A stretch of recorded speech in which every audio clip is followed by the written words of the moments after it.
नमस्कार दोस्तों और आप सबका बहुत बहुत स्वागत लिटरेचर लवर्स यूट्यूब में। दोस्तों मैं हूं यकेश राजवीर और आज की इस क्लास में मैं आपके साथ डिस्कस करूंगा रोमांटिक एज को, रोमांटिक एज और रोमांटिक पीरियड।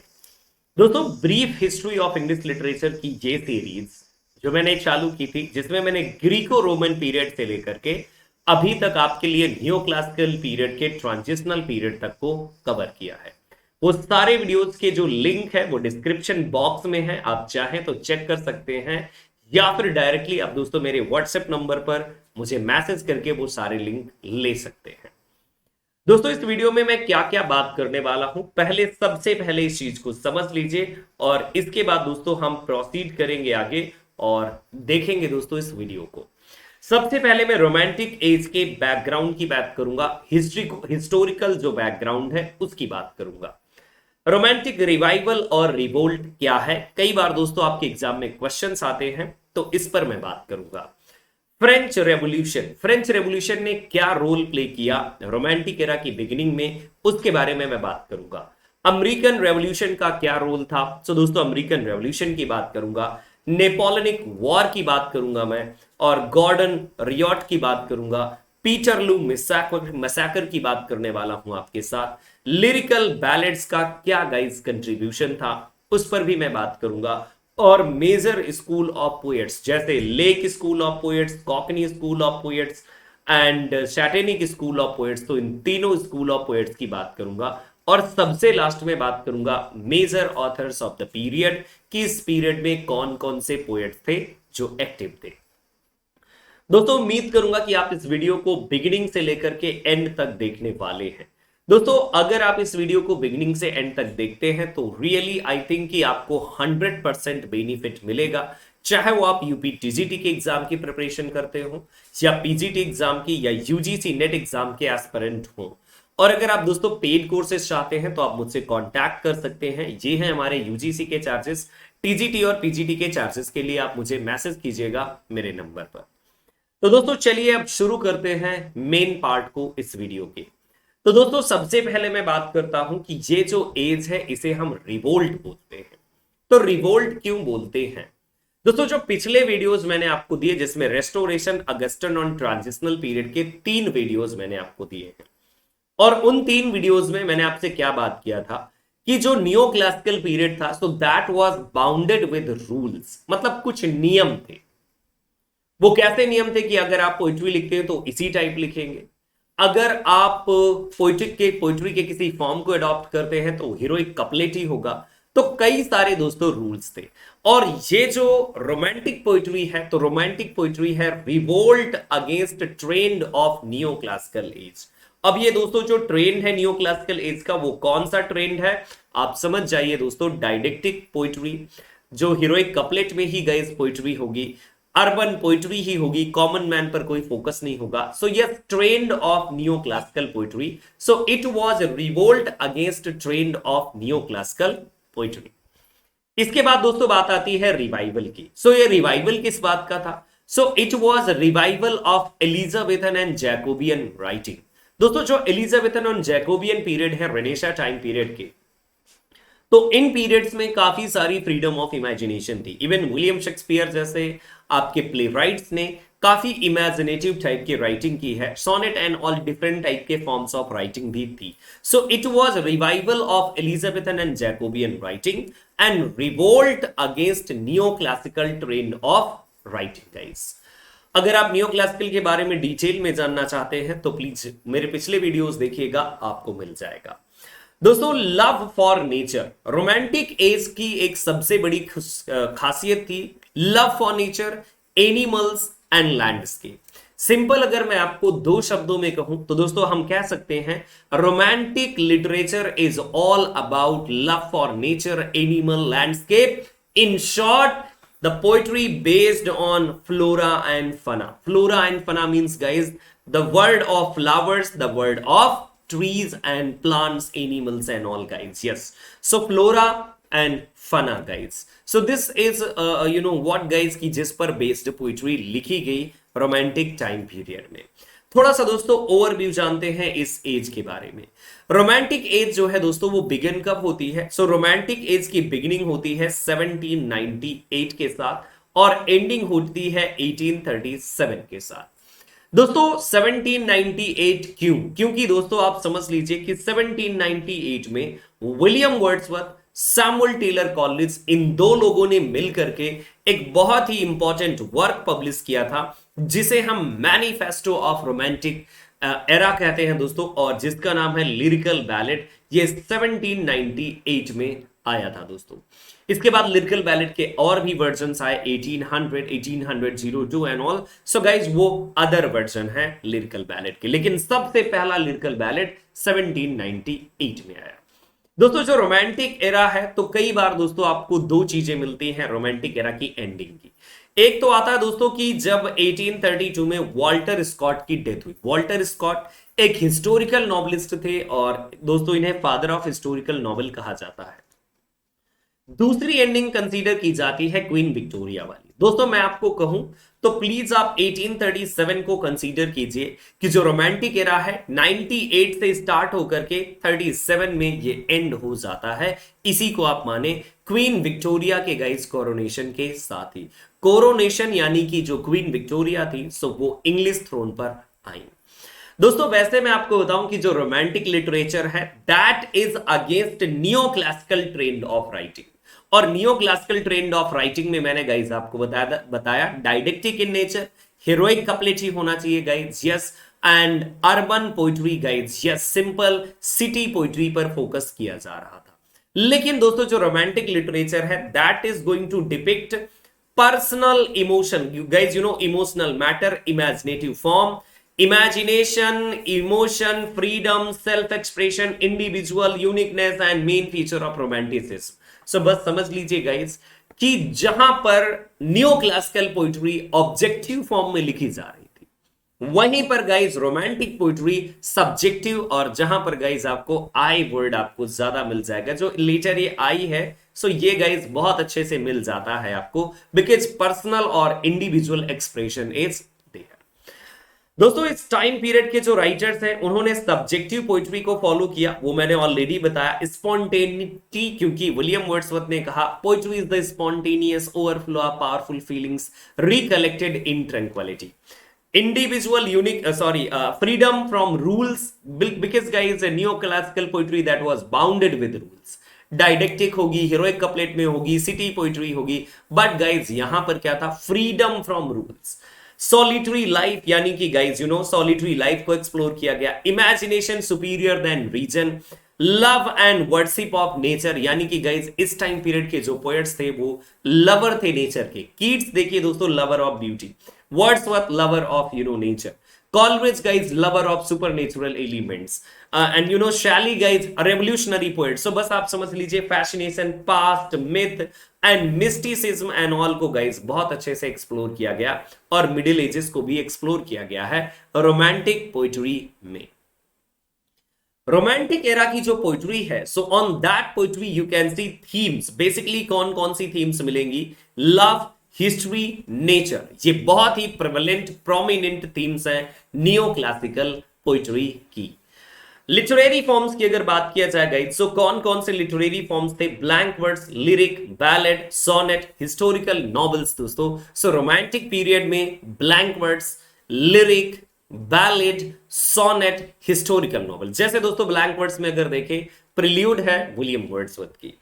अगर लिरिक की बात करें दोस्तों, so a number of lyrics are there written by Wordsworth, even guys you know Keats and all. Ballad की बात करें तो गाइस बैलेड वर्ड्सवर्थ ने भी लिखा है, कीट्स ने भी लिखा है। सोनेट की अगर बात करें विलियम वर्ड्सवर्थ ने लिखा। हिस्टोरिकल नॉवेल वॉल्टर स्कॉट ने लिखे हैं गाइस, और गोथिक नॉवेल भी इस टाइम पीरियड में लिखे गए थे, because gothic novel are also production of romantic you know guys imagination. दोस्तों बात कर लेते हैं हिस्टोरिकल बैकग्राउंड की। रोमांटिक एरा का हिस्टोरिकल बैकग्राउंड क्या रहा? दोस्तों बहुत कम लोग आप में से जानते होंगे कि अमेरिकन रेवोल्यूशन का भी बहुत इंपॉर्टेंट रोल था। अमेरिकन रेवोल्यूशन गाइस जो गाइस बिगिन हुआ था कब? 1775 से 83 के टाइम पीरियड पर था गाइस, और इस पर्टिकुलर अमेरिकन रेवोल्यूशन ने बहुत ही ग्रेटली इन्फ्लुएंस किया you know guys what is this? So ये था in American revolution Britain lost all its colonies in the new world, यानी कि ब्रिटेन ने अपनी कॉलोनीज को खो दिया। इनका जो कॉलोनियल पावर था वो गाइज 1775 से 83 के टाइम पीरियड में बहुत सारा गाइज इन्होंने खो दिया। थॉमस पेन ने कॉमन सेंस नाम का एक वर्क लिखा है गाइज, यस, और यहां पर इन्होंने बात की है कि yes argued that America should free itself from Britain. So guys, yes, American revolution का काफी इंपॉर्टेंट रोल रहा क्योंकि ब्रिटेन ने अपनी कॉलोनीज को खो दिया था। इसके बाद दोस्तों बात करेंगे फ्रेंच रेवोल्यूशन की। फ्रेंच रेवोल्यूशन गाइज 1789 में हुआ गाइज, और 5th ऑफ मई 1789। याद रखिएगा दोस्तों, देखिए 98 में गाइज लिरिकल बैलेड आया, इससे 10 साल पहले फ्रेंच रेवोल्यूशन, ओके या। और दोस्तों 9 नवंबर 1799 तक चला। क्या था दोस्तों फ्रेंच रेवोल्यूशन? तो बेसिकली मैं आपको बता दूं कि जो फ्रेंच रेवोल्यूशन था तो लोगों के खुश ना होने का कारण था, वो भी किससे? मोनार्की के साथ गाइस। क्योंकि जो किंग लुइस 16 थे guys, king Louis 16 of France, जिनकी गाइस पॉलिसीज से जो कॉमनर्स थे, पुअर्स थे, वो खुश नहीं थे। फिर क्या हुआ दोस्तों कि ऑन 14th ऑफ जुलाई जो गाइज लोग थे तो वो एक जगह पर इकट्ठा हुए और बाद में दोस्तों वहां से गए, और ये जो जेल है दोस्तों इसे बैशिल जेल के नाम से जाना जाता है, और इसको बिल्कुल ढहा दिया, खत्म कर दिया गाइज, इसे बिल्कुल नेस्तनाबूद कर दिया था। Social inequality in France due to state system. Guys state system जो विलियम विलियम ऑफ नॉर्मैंडी जिसने इंट्रोड्यूस किया था। स्टेट सिस्टम क्या होता है गाइज? स्टेट सिस्टम कुछ ऐसा होता है, सोशल हायरार्की, मतलब गाइज अपर क्लास जहां पर किंग और क्वीन होंगे, यहां पर guys soldiers, barons and priest and all, और यहां पर होंगे सर्व्स, यानी कि सबसे ज्यादा काम कौन करते हैं guys? So peasant, serfs and all काम करेंगे, और मजे कौन करता है guys? King and all. So ये जो सोशल स्टेटस वाला सिस्टम था गाइज, स्टेट सिस्टम था, सो इसकी वजह से भी लोगों में मतलब गाइज इनइक्वालिटी आ रही थी। लोग फील कर रहे थे कि हम लोग काम करते हैं और मजे नोबेलिटी, क्लर्जी मैन कर रहे हैं। टैक्स बर्डन गाइज, क्योंकि टैक्स का बर्डन भी बहुत ज्यादा था कॉमनर्स पर, दैट्स व्हाई गाइज ये रेवोल्यूशन हुआ। Rise of बर्गिस, so guys upper class society rise कर रही थी इन दिस टाइम पीरियड, और इवन कि बहुत सारे इनलाइटनमेंट फिलोसोफर थे, इन फिलोसोफर्स के आइडियाज ने भी काफी प्रोमिनेंट रोल प्ले किया फ्रेंच रेवोल्यूशन में। अब दोस्तों सबसे बड़ी प्रॉब्लम थी कि फाइनेंशियल क्राइसिस भी थी, जिसकी वजह से फ्रेंच रेवोल्यूशन आया, ड्यू टू वॉर्स गाइज। और इसकी वजह से गाइज, वॉर की वजह से, फाइनेंशियल क्राइसिस की वजह से गाइज, जो ब्रेड के रेट थे, यानी कि रोटी का ही अगर दाम बढ़ जाए तो लोग फिर करेंगे क्या? देन गाइज 21 जनवरी 1793 गाइज, यस, किंग लुइस 16 जो थे गाइज, उनको सीधा सा मौत की सजा, मृत्यु दंड दिया गया। क्यों?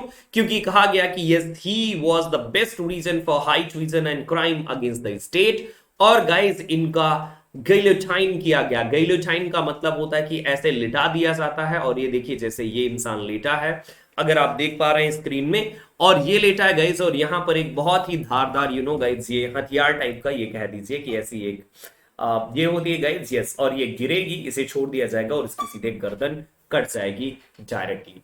और इवन गाइज जो इनकी वाइफ थी किंग लुइस 16 की, जिनका नाम था एंटोनिटी, सो इनको भी सेम गाइज सजा दी गई थी। इसके बाद दोस्तों प्रोसीड करते हैं फ्रेंच रेवोल्यूशन के मेन मोटो पर। जो फ्रेंच रेवोल्यूशन का मेन मोटो या कोड था, जिसको हम लिबर्टी, इक्वालिटी और फ्रेटर्निटी के साथ याद करते हैं। फ्रेंच रेवोल्यूशन की मांग थी कि कॉमन मैन को फ्री किया जाए, freedom of common man, equality of common man and brotherhood हमें चाहिए guys. And finally you can see guys कि हुआ क्या कि फ्रांस में मोनार्की का गाइस फॉल हुआ, फ्यूडलिज्म सिस्टम, पॉलिटिकल पावर भी गाइस एग्जिस्टेंस में आया, कैथोलिक चर्च एंड ऑल। सो कुल मिलाकर के गाइस बहुत सारी चीजों में चेंजेस हुए। It brought new ideas to Europe including liberty, freedom for the commoner as well as abolishment of slavery and rights of women. तो बहुत सारी चीजें गाइस फ्रेंच रेवोल्यूशन के साथ चेंज हुई। फ्रेंच रेवोल्यूशन ने बहुत सारे लोगों को गाइस इफेक्ट किया, और बहुत सारे लोगों ने फ्रेंच रेवोल्यूशन पर, जो पोएट्स थे इस टाइम पीरियड के, राइटर्स थे इस टाइम पीरियड के, उन्होंने रिएक्ट किया। एडमंड ब्रुक का नाम अगर गाइस आपने सुना है, एडमंड ब्रुक, सो इन्होंने लिखा था reflection on the revolution in France. Important work है गाइस 1790 का, आपके एग्जाम में पूछा जाता है। Simple guys, yes, attacking the French revolution as a threat to the aristocracy of all countries. And then reflection on the revolution in France, Edmund Burke का guys ये भी वर्क है, यही वर्क है गाइस सिंपली 1790 का, यही एक work है, सेम ही वर्क है समझ लीजिए। Vindication of the rights of man, Edmund Burke का गाइस वर्क है। Vindication of the rights of women, Mary Wollstonecraft का। Rights of man guys Thomas Paine का। And political justice by William Godwin. तो ये सारे वर्क है, 3 से 4 work guys जिन्होंने रिएक्शन किया अगेंस्ट फ्रेंच रेवोल्यूशन गाइस। इसके बाद हम major another one important event की बात करते हैं जो फ्रेंच रेवोल्यूशन में सॉरी गाइस रोमांटिक एरा में उसने काफी इंपॉर्टेंट रोल प्ले किया, और ये है नेपोलियनिक वॉर। दोस्तों after French revolution you can see कि जो नेपोलियन बोनापार्ट थे सो वो फ्रांस में पावर में आ गए, और इसके बाद गाइज यू नो कि जो नेपोलियन थे सो उन्होंने 1804 में अपने आप को एम्परर घोषित किया कि yes I am. But finally, guys, he was defeated by Belgium in the year 1815, guys. Yes. And किसने डिफीट किया था गाइज? ड्यूक ऑफ वेलिंगटन ने। एंड इसी को गाइज हम बोलते हैं नेपोलियन वॉर गाइज। सो नेपोलियन वॉर 1815। अगर आपको याद हो, टॉमस हार्डी ने गाइज डायनेस्ट वर्क लिखा है। डायनेस्ट और एक क्लोजेड ड्रामा है जिसमें नेपोलियन वॉर को लेकर के गाइज बेसिकली बैकग्राउंड को लेकर के ये वर्क लिखा है उन्होंने, यस, डायनेस्ट। गॉर्डन रियॉट गाइड, जब ये गॉर्डन रियॉट क्या है, सो बस ये समझ लीजिए गाइड्स कि 1780 के टाइम पीरियड में एंटी कैथोलिक एक रियॉट था गाइड्स, एक दंगा था जिसमें से लगभग 300 लोग मारे गए थे गाइड्स। यस, 300 पीपल्स मारे गए थे guides. Yes, and you can see this riot provoked by petition presented to parliament by Lord George Gordon against the relaxation of the restriction of holding landed property by Roman Catholics. So guys, जो Roman Catholics थे वो property को अपने हाथ में रखते थे, और इस गाइज गॉर्डन रियॉट को लेकर के मारिया एड्सवर्थ ने गाइज एक वर्क लिखा है हैरिंगटन। चार्ल्स डिकेंस ने बार्नबी रस लिखा है। जॉन क्रेशी ने एक वर्क लिखा है मास्टर ऑफ बो स्ट्रीट। गाइज चार्ल्स डिकेंस ने टेल ऑफ टू सिटीज भी लिखा है फ्रेंच रेवोल्यूशन को लेकर के, प्लीज याद रखिएगा, tale of two cities guys. Yes, TWOCITIES, tale of two cities. इसके बाद दोस्तों हम बात करेंगे एक नेक्स्ट इंपॉर्टेंट इवेंट की, और इसे बोलते हैं हम पीटरलू मैसेकर। प्लीज याद रखिएगा गाइज, वाटरलू एंड पीटरलू दोनों अलग हैं। Waterloo 1815 and Peterloo 1819 guys. ये समझिए गाइज कि on 16th of August 1819 60,000 women, men and children gathered in St. Peter's Field in Manchester for peaceful open air demonstration and call for parliament reform. However, the crowd was forced to disperse and 10 people were killed and 100 left injured guys. Yes, और PB Shelley ने England in 1819 एक poem लिखी है, इसमें पीटरलू massacre की and you know guys इसके against वाली बात की है, और इसका एक्सप्रेशन दिया है पीटरलू मैसेकर का पीबी शैली ने अपनी पोएम यस गाइज इंग्लैंड में। इसके बाद दोस्तों एक और इंपॉर्टेंट प्लेस है, याद कर लीजिएगा गाइस, ग्रेटा हॉल। ये वो प्लेस है जहां सैमुअल टेलर कॉलब्रिज और रॉबर्ट सडे एंड ऑल गाइज ये इनका होम है। ये गाइज ये प्लेस अगर आप देख पा रहे हैं, यस, तो ये गाइज इनके प्लेसेस थे जहां पर ये लोग रहते थे और बहुत ब्यूटीफुल पोएट्री लोग लिख रहे थे। रोमांटिक एरा पर गाइज अगर मैं बात करूं आपसे तो जीन जैक्स रूसो का बहुत बड़ा इफेक्ट है। जीन जैक्स रूसो ने एक बहुत बड़ी बात कही थी, रिटर्न टू नेचर। यहां पर दोस्तों नोट करने वाली बात यह है कि अलेक्जेंडर पोप ने भी कहा था रिटर्न टू नेचर। तो अलेक्जेंडर पोप और जीन जैक्स रूसो के रिटर्न टू नेचर में क्या डिफरेंस है बेसिकली? तो दोस्तों एक ही डिफरेंस है। रिटर्न टू नेचर जब पोप कहते हैं गाइस तो वो बात कर रहे होते हैं guys yes Roman Augustan era की गाइज यू नो बात करते हैं कि रोमन अगस्टन एरा के पैटर्न की राइटिंग कीजिए, that is return to nature. लेकिन जीन जैक्स रूसो की जो बात है रिटर्न टू नेचर, उसको हम कैसे समझ सकते हैं गाइज? ये nature the word of flora and fauna के साथ एसोसिएटेड है। जीन जैक्स रूसो के एक और गाइज बहुत अच्छे आइडियाज हैं, और ये जनरल विल वाली बात है guys, yes, general will, heart of Rousseau's philosophy. The general will is not the will of majority, rather it is will of the political organisation. और एक बहुत बड़ी बात गाइस इन्होंने कही थी, man is born free but everywhere chain, क्योंकि guys जो ह्यूमन बींग्स का बर्थ होता है सो वो बहुत ही फ्री होता है, बट गाइस जो सोसाइटी है वो इसे करप्ट कर देती है। ये जीन जैक्स रूसो का कहना था गाइस। जीन जैक्स रूसो के का एक सबसे इंपॉर्टेंट जो वर्क है, इसे हम सोशल कॉन्ट्रैक्ट के नाम से जानते हैं, और इसी में कहा था man is born free but everywhere chained guys, yes. So, and he said कि human beings are basically good by nature, but were corrupted by the complex historical events means society. Guys इसके बाद अगर मैं बात करूं कि Wordsworth ने इस टाइम पीरियड में एक वर्क लिखा है lyrical ballot. Lyrical ballot guys जो 1798 के टाइम पीरियड में आया था। इसके बाद दोस्तों 1800 में प्रीफेस लिखा था इन्होंने लिरिकल बैलेट का, और वहां पर पोएट्री की definition the. Poetry is the spontaneous overflow of powerful feelings recollected in tranquillity. जो पहला लिरिकल बैलेट आया था ना गाइस, तो उसमें कुल मिलाकर के 23 पोएम्स थी। वर्ड्सवर्थ और सैमुअल टेलर कॉलरिज का गाइस ये कंप्लीटली ज्वाइंट कंपोजिशन था, जिसमें से 19 वर्ड्सवर्थ ने और गाइस रिमेनिंग जो 4 पोएम्स हैं वो सैमुअल टेलर कॉलरिज की थी। लिरिकल बैलेट के पहले एडिशन में जो पहली पोएम थी वो थी rhyme of the ancient mariner, और लास्ट पोएम थी टिंटर्न एबी। और गाइस जो दूसरा एडिशन आया 1800, उसमें डेफिनेशन दी। साथ में दोस्तों इन्होंने पोइट्री के लिए एक बहुत इंपॉर्टेंट बात कही कि पोइट्री की जो डिक्शन या जो सब्जेक्ट मैटर होगा वो कैसा होगा। सो पोइट्री होना चाहिए कॉमन लैंग्वेज में, कॉमन पीपल्स के लिए और कॉमन थीम के साथ। सो कॉमन एंड कॉमन का कॉन्सेप्ट विलियम वर्ड्सवर्थ के साथ गाइस लिरिकल बैलेड में आया।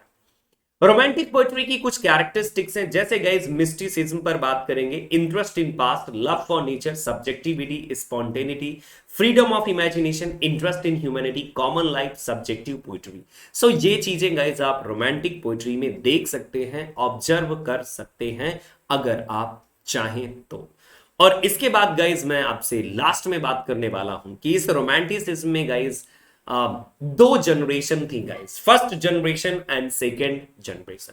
First generation of romantics guys, so यहां पर देख लीजिए, बिग 6 के नाम से भी इन्हें जाना जाता है, William Blake, Wordsworth, Samuel Taylor Coleridge. तो गाइस ये थे फर्स्ट जनरेशन से related. Second generation Lord Byron, P B Shelley and John Keats, तो ये हैं गाइस सेकेंड जनरेशन से एसोसिएटेड।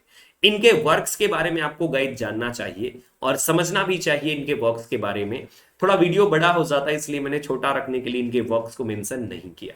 मेजर गाइस नॉवलिस्ट जैसे जैन ऑस्टिन ने प्राइड एंड प्रेजुडिस लिखा था, मैरी शैली का फ्रैंकेनस्टाइन इस टाइम पीरियड में बहुत फेमस है, वॉल्टर स्कॉट का गाइस वेवरली जो एक नॉवल है बहुत ही फेमस है, और Ivanhoe guys yes by Walter Scott. Romantic time period में गाइस 3 स्कूल ऑफ पोएट्स बहुत फेमस है गाइस। एक है lake school of poets, please याद रखेंगे, cockney school of poets and satanic school of poets. So guys lake school of poets में से किन लोगों को शामिल किया गया, जिसमें से William Wordsworth, Samuel Taylor Coleridge and Robert Southey guys, yes, Wordsworth, Samuel Taylor Coleridge and Southey, ये 3 लोग थे गाइस जिन्हें हम लेक स्कूल ऑफ पोएट्स कहते हैं। Basically lake school of poets Edinburgh review में गाइस फ्रांसिस जेफरी ने term को कॉइन किया था, एडिनबर्ग रिव्यू नाम की मैगजीन में। नोट कीजिएगा गाइस, एडिनबर्ग रिव्यू में फ्रांसिस जेफरी ने lake school of poets term coin किया था। Cockney school of poets guys, तो ये एक टाइप का क्रिटिसिज्म था इस टाइम पीरियड के पोएट्स का। ब्लैकवुड मैगजीन में 1817 में गाइस 3 लोगों को कहा गया कि these are the cockney school of poets guys, yes, जिसमें से आप नाम ले सकते हैं गाइस ले हंट का, जॉन कीट्स का, विलियम हैजलिट का। तो ये 3 नेम आपके लिए बहुत इंपॉर्टेंट हैं। सैटेनिक स्कूल ऑफ पोएट्री में गाइस हमारे पास नेम है जैसे Lord Byron and PB Shelley, इन 2 लोगों के नाम हम ले सकते हैं guys. Satanic school of poetry देने का काम किसने किया था गाइस, ये टर्म, सो ये टर्म एसोसिएटेड है रॉबर्ट सदे के साथ। रॉबर्ट सदे ने एक वर्क लिखा था अ विजन ऑफ जजमेंट 1821 में, और यहां पर गाइस कहा था these 2 Byron and Shelley characterised by satanic spirit of pride and audacious impiety. So इसीलिए गाइस इनको सैटेनिक स्कूल ऑफ पोएट्स कहा गया। कॉकनी स्कूल ऑफ पोएट्स के लिए गाइज हमारे सामने नाम आता है जॉन लॉकहार्ट का, जिन्होंने क्रिटिसिज्म दिया था। एक और गाइज क्रिटिक थे विल्सन कॉकर, जिन्होंने जॉन कीट्स को क्रिटिसाइज किया था। तो दोस्तों इस वीडियो के लिए बस इतना ही मेरी तरफ से। अगले वीडियो में मेरी और आपकी फिर से मुलाकात होगी। और दोस्तों लास्ट में मैं आपको बता दूं कि अगर आप यूजीसी नेट एस्पिरेंट हैं तो प्लीज आप मेरे कोर्सेज पेड वाले ज्वाइन कर सकते हैं। सुपर कोर्सेज मिलेंगे गाइज। अगर आप क्वालिफाई करना चाहते हैं यूजीसी नेट एग्जाम तो आपके लिए परफेक्ट सॉल्यूशन है मेरे पास। लैंग्वेज, लिटरेचर, टीजीटी और पीजीटी की गाइज बहुत ही अफोर्डेबल प्राइस में। पीजीटी के लिए आपको 4000 रुपीज पे करना है और टीजीटी के लिए 3000 रुपीज बस आपको पे करना है। और अगर दोनों चाहिए गाइड तो 6000 रुपीज आप पे कीजिए। पूरा कोर्स लीजिए, कंप्लीट मटेरियल लीजिए, वंडरफुल नोट्स लीजिए। यूजीसी नेट के गाइज अगर क्लासेस चाहिए तो अनअकैडमी एप्लीकेशन पर मेरी क्लासेस अवेलेबल हैं। अनअकैडमी द लर्निंग एप्लीकेशन पर मैं एक वेरीफाइड एजुकेटर हूं और गाइज टॉप एजुकेटर हूं, नंबर 1 एजुकेटर गाइज। वहां पर आप यूजीसी नेट की मेरी क्लासेस ले सकते हैं। और ये है दोस्तों चार्जेस जो आपको देने होंगे। 6 मंथ के कोर्स का गाइज चार्ज जो है वो 10,000 है, 10,125। 12 मंथ के लिए 12,375 रुपीज। और 2 टाइप के सब्सक्रिप्शन मिलेंगे गाइस। अगर आप आइकॉनिक लेते हैं तो आपको 12 मंथ के लिए 23,400 देने पड़ेंगे। 6 मंथ के लिए आपको 16,200 रुपीज पे करने पड़ेंगे। और दोस्तों मेरा कोड होगा AKS राजवीर। इस कोड को यूज कीजिएगा, 10% आपको डिस्काउंट मिलेगा। किसी भी गाइस कोर्स को खरीदने के लिए अनअकैडमी से 10% डिस्काउंट के लिए AKS राजवीर कोड इस्तेमाल कीजिए। तो दोस्तों बहुत बहुत धन्यवाद आप सबका। और अगर आपने चैनल को सब्सक्राइब नहीं किया तो कर लीजिए, बेल को भी बजा दीजिए ताकि मैं आपकी बेल हमेशा बजाता रहूं guys. Thank you so much, bye guys and take care. मिलते हैं अगले वीडियो में, तब तक के लिए नमस्कार।